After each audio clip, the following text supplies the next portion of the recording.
उत्तर प्रदेश का 22-23 साल का एक लड़का आईपीएल में धमाल मचा रहा है। 3 मैच उसने खेले हैं और 2 मैच में अपनी शानदार बल्लेबाजी से उसने अपनी टीम को जीत दिलाई। समीर रिजवी नाम है उसका। ये वही समीर रिजवी हैं जिन्हें 2024 में चेन्नई सुपर किंग्स ने करीब 8 करोड़ 40 लाख में मिनी ऑक्शन में खरीदा था, लेकिन उनका सीजन चेन्नई सुपर किंग में कुछ बहुत बेहतर नहीं रहा। मौके भी बहुत कम मिले, 4-5 पारियों में खेली होगी। रन भी उनके बल्ले से, जो कि निचले क्रम में उन्हें भेजा जाता था या 5-6 नंबर पे, तो उन्हें मौके भी कम मिले। उनके बल्ले से रनों का परवाह भी नहीं फूटा और फिर चेन्नई सुपर किंग ने उन्हें रिलीज कर दिया। अब ये सवाल उठ रहा है कि चेन्नई सुपर किंग जैसी टीम ने आखिर समीर रिजवी को रिलीज क्यों किया। उस समीर रिजवी की बात करेंगे जिन्होंने अपनी बल्लेबाजी से धूम मचा दी है, लेकिन उससे पहले एक गुजारिश एक निवेदन है कि अगर अभी तक आपने बादल बाबुलाजा को सब्सक्राइब नहीं किया तो सब्सक्राइब करें, लाइक करें और शेयर जरूर करें। बेल आइकन दबाइए दें। बेल आइकन दबाने से हमारी किसी भी नए वीडियो की जानकारी आपको यार काफ़ी अच्छा लग रहा है कि अपनी कोई भी टीम से अभी कोई भी प्लेयर खेल रहा हो तो चाहता है कि अपनी टीम को जिताए, अपना बेस्ट करे। तो मैं भी वही कोशिश करता हूँ जब भी मुझे खेलने का मौका मिलता है कि मैं अपना बेस्ट दूँ, अपनी टीम को जिताऊँ। तो काफ़ी अच्छा लग रहा है। किसी का भी होम टाउन हो और कोई कंडीशन में ज़्यादा मैच खेला हो तो थोड़ा आइडिया होता है बाउंड्रीज़ का, कंडीशन का, एटमॉस्फेयर का, तो वो काफ़ी हेल्प करता है। तो उसने भी काफ़ी हेल्प किया। ऐसा एक्साइटेड तो नहीं हुआ क्योंकि वो सिचुएशन काफ़ी अलग थी कि एक ही बॉल में 6 रन चाहिए, वो छक्का मार दिया। अभी हम ये मैच लास्ट तक इसलिए जीत गए तो इतना वो नहीं था। लेकिन हाँ, मैं कह सकता हूँ कि उस इनिंग से मुझे इनिंग अपनी काफ़ी बेस्ट लगती है क्योंकि ये पूरा 20 ओवर का प्रॉपर मैच जिताना और वो 1 ओवर का मैच जिताना, उसमें काफ़ी फ़र्क है। तो दोनों फीलिंग्स अलग थी, दोनों कंडीशन अलग थी। नहीं, कोचेस से बात जो हुई थी वो यही हुआ था, उन्होंने पहले ही बोला था कि तू 4 नंबर ही खेलेगा और हम तुझे बैक करेंगे, तो अपना जैसा खेलता है पॉजिटिव वैसा खेलना है। तो मेरा नंबर 4 उन्होंने पहले ही बोला था। और आज के मैच की बात है तो स्टार्टिंग में जब मैं गया तो मेरा इंटेंट यही था कि मैं थोड़ा पॉजिटिव खेलूँगा, लेकिन मैं नेक्स्ट ओवर में हमारे 2 विकेट गए तो 24 और 26 पे हमारे 4 आउट हो गए। तो वहाँ से थोड़ा सा सिचुएशन हमारे लिए बहुत टफ था।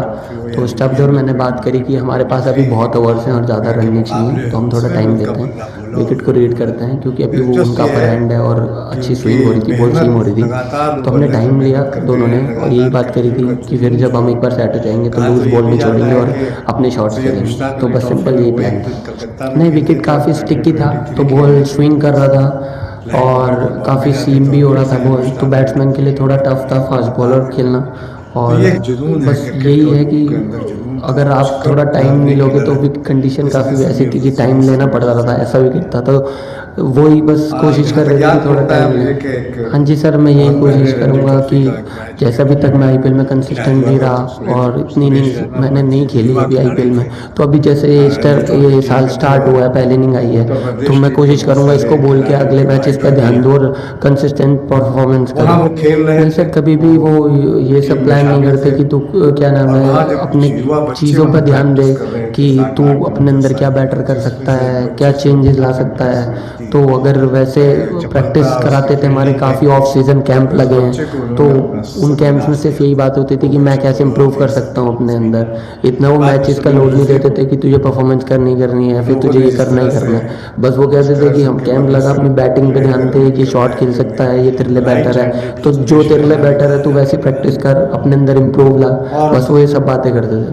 नहीं सर, जैसे मैंने आपको बताया कि हमारे पूरे डीसी के जो हमारे कोचेज है, स्टाफ है, तो ये ऑल क्या नाम है ऑफ सीजन काफ़ी कैंप लगाए हैं, तो मैंने इनके साथ काफ़ी कैंप ज्वाइन किए हैं, उनके साथ प्रैक्टिस की है, सब बातें की है। तो उसमें मेरे ट्रेनिंग सेशन चले हैं सारे। नहीं, जैसे स्टफ्स के साथ में काफ़ी पहले अभी 2-3 इनिंग खेल चुका हूँ कि साथ में मैचेस में बैटिंग में, तो काफ़ी सिंपल प्लान रखता है वो कि अकॉर्डिंग टू सिचुएशन खेलना है। अगर हमें ज़्यादा रन चाहिए तो हमें पॉजिटिव रहना है, और अगर हमारा थोड़ा सिचुएशन फंसी हुई है तो उसमें थोड़ा टाइम लेना है। तो सिंपल हम दोनों जब भी बैटिंग करते हैं तो सेम प्लान करते हैं कि सिचुएशन क्या है उसके अकॉर्डिंग खेलना है। चेन्नई सुपर किंग अपने सिंपल में प्लान था कि करीब अगर स्पिनर आएंगे तो विकेट काफ़ी सीप हो रहा था फास्ट आठ बॉलर का, को और स्विंग कर रहा था, तो फास्ट बॉलर पर नर 18 निकालना इतना आसान नहीं था। तो यही कोशिश और करी कि स्पिनर के लिए थोड़ा विकेट मौके बेटर भी दिए, है, तो उनका उन पर अगर रन प्रदर्शन निकालेंगे तो हमारे लिए ओके मैच रहा। जीतना ईजी होगा। तो सिंपल यही प्लान था कि अच्छा पर प्रदर्शन तो अगर दिया बॉल मिली हालांकि, तो हम मारेंगे, लेकिन ज़बरदस्ती उन्होंने उन जो पे भी नहीं मारेंगे, क्योंकि हमारे भी प्रॉब्लम थी, इतना लेकिन मार्जिन नहीं था, जो बॉल काफ़ी थी, दौरान रन उनकी भी कम प्रतिभा ही की थे। झलक तो मिलती थी, सिंपल उसमें प्लान था, ऐसा चमक कोई जो प्लान नहीं था देखा कि जाता स्पिनर था आएंगे बल्लेबाजों तो में हमें वो उन्हें चार्ज दिखता करना है। ही करना है। नहीं सर, उस टाइम छोटे, तक एक भी बाउंड्री बहुत नहीं ज़्यादा आई थी, बड़े और स्कोर में आई नहीं थे, थिंक छोटी बारह छोटी तेरह बॉल पारियां में खेल खेली, चुका था। लेकिन एक या चमक भी खेली तो थी। वो एक और जाहिर है लूज़ कि बॉल मेरे वो हिसाब से मुझे चमक जो लगा कि है वो उससे लूज़ बॉल उनकी था जिसमें प्रतिभा को बाउंड्री निकाल सकता था तब तक। तो वो तो उस पर कायम मैंने रही। बाउंड्री मारा तो छोटे मुझे गेंद को लेके भी कॉन्फिडेंस बड़ी आया उस परेशानी चीज़ से में काफ़ी, रहे क्योंकि हमेशा थे। कोई भी बैटर अगर 10-12 उसके बॉल में बाद कम रन हो इसे तो उसे एक सुधारा जा बाउंड्री सकता मिल था, जाए तो वो लेकिन कॉन्फिडेंस देती चेन्नई है। सुपर तो किंग मेरे में साथ भी बदला वैसे नहीं, ही हुआ। पता नहीं उसके बाद क्यों मैं काफ़ी थोड़ा रिलैक्स हो गया, एक बाउंड्री आने के बाद, रिलीज कि हम करने का नॉर्मल फैसला क्रिकेट खेल कर लिया, सकते हालांकि हैं। उन्हें रिटेन नहीं, कर काफ़ी सकते थे, कॉन्फिडेंस देता है, क्योंकि रिटेन भी जैसे किया भी जा मैं सकता अपने था यूपी उन्हें, स्टेट के लिए खेलता और हूँ दो या तीन यूपी टी20 दो तीन के करोड़ लिए चार खेलता हूँ, तो करोड़ मैं में अपना भी 4 रिटेन नंबर पे किया जा बैटिंग सकता करता था, हूँ।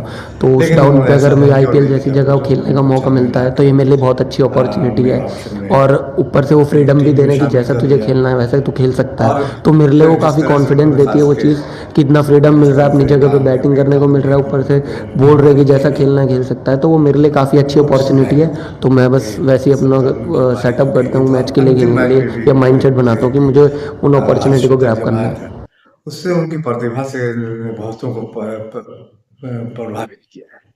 22 साल के युवा बल्लेबाज लास्ट ईयर के अंतिम लीग मैच में उन्होंने आईपीएल की लीग मैच में भी उन्होंने बेहतरीन प्रदर्शन किया, और अंतिम मैच में भी उन्हें मैन ऑफ द मैच मिला था, और इस साल पहले के दोनों मैच में उन्हें मैन ऑफ द मैच का पुरस्कार मिला। यानी लगातार 3 मैचों में उन्हें मैन ऑफ द मैच या प्लेयर ऑफ द मैच जो का पुरस्कार उन्हें मिला है। और कोई और इस इन मैचों में खास के जो मोहम्मद शमी वगैरह के खिलाफ जो गेंदबाज कोई ऐसे वैसे गेंदबाज नहीं थे कि जिसको अगर देहाती शब्दों में कहें कदुआ खदुआ बल्ले कोई गेंदबाज नहीं थे। नहीं, मोहम्मद शमी, बुमराह, सेनेटर सेंटनर, इन जैसे गेंदबाजों को उन्होंने रन बनाया। मुंबई इंडियंस के खिलाफ जो लास्ट में 90 रनों की पारी थी उसमें तो जसप्रीत बुमराह वगैरह सारे लोग जो टॉप के बल्ले टॉप के गेंदबाज थे, नंबर 1 देश के नंबर 1 गेंदबाज, उसमें उन्होंने 51 गेंदों में 90 रनों की शानदार पारी खेली। और दिल्ली के लिए उन्होंने तीनों पारियां जो है 58 रन, 70 रन और 90 रनों की फिर 3 पारियां खेली, और तीनों में दिल्ली की टीम को उन्होंने बेहतरीन दिल्ली के लिए प्रदर्शन किया, और लगातार 3 मैचों में उन्हें प्लेयर ऑफ द मैच का अवार्ड मिला। और ऐसा इस उपलब्धि को हासिल करने वाले वो भारतीय खिलाड़ियों में चौथे खिलाड़ी बने। इससे पहले वीरेंद्र सहवाग को 2012 में ये उपलब्धि हासिल हुई थी, वो लगातार 3 मैचों में उन्हें प्लेयर ऑफ द मैच का अवार्ड मिला था। उसके बाद विराट कोहली 2016 में उनके नाम ये उपलब्धि है।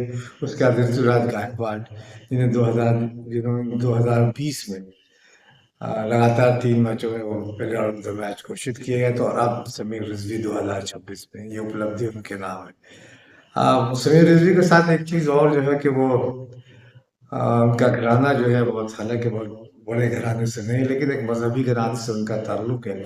और एक उनका एक इंटरव्यू में सुन रहा था, उसमें जो चीज़ें उन्होंने की वो दिल को भी बहुत सुकून, बहुत सारे लोगों को दिल को बहुत सुकून देगी। वो नमाज के पाबंद थे। उनके घर में एक मजहबी माहौल है, और नमाज, उन्होंने कहा नमाज पढ़ते हैं वो भी, और उन्होंने कहा कि कोशिश ये रहती है कि 5 वक्त की नमाज पढ़े।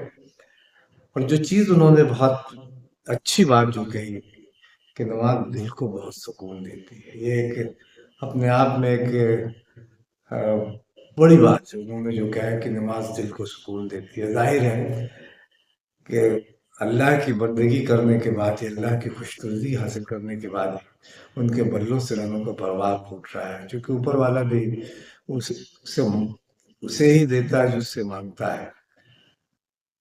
और रज़वी रिज़वी नमाज के पाबंद है, नमाज में सुकून देती है, तो जाहिर है कि अल्लाह भी उन्हें नवाज रहे हैं।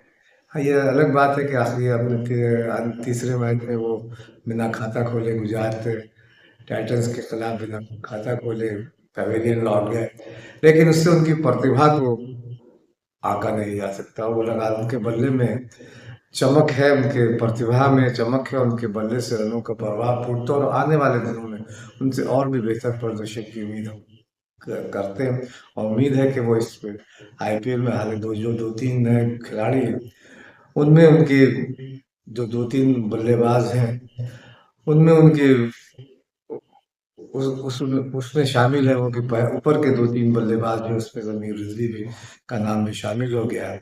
और एक युवा बल्लेबाज 22-23 साल के लड़के के लिए इससे बड़ी उपलब्धि और क्या हो सकती है कि आज देश के बड़े दिग्गज क्रिकेटर भी आज समीर रिजवी की प्रशंसा कर रहे हैं, उनके कसीदे पढ़ रहे हैं, तो जाहिर है कि इस बल्लेबाज में कुछ न कुछ तो बात होगी। और ये बात 22 के इस पट्टी पे दिखाई दे रहा है, जो दरअसल हर बल्लेबाज के लिए बड़ा इम्तिहान उसी पट्टी पे होता है, जिस पे फिलहाल तो समीर रिजवी खड़े उतर रहे हैं। क्रिकेट के रोचक किस्सों में आज बस इतना ही। अगली बार हम फिर मिलेंगे किसी नए किस्से, नई रिकॉर्ड, नई जानकारी के साथ। अंत में फिर एक बार कि अगर अभी तक आपने बादल मुलाज़म को सब्सक्राइब नहीं किया तो सब्सक्राइब कीजिए, लाइक कीजिए और ज़्यादा से ज़्यादा शेयर कीजिए, ताकि क्रिकेट के किस्से, रिकॉर्ड्स और जानकारियाँ आप तक ज़्यादा से ज़्यादा पहुँचे। साथ ही ये भी कि इस कार्यक्रम को और किस तरह से बेहतर बनाया जाए, अपने सुझाव, अपने कमेंट्स ज़रूर दें, ताकि इसे और बेहतर से बेहतर बनाया जा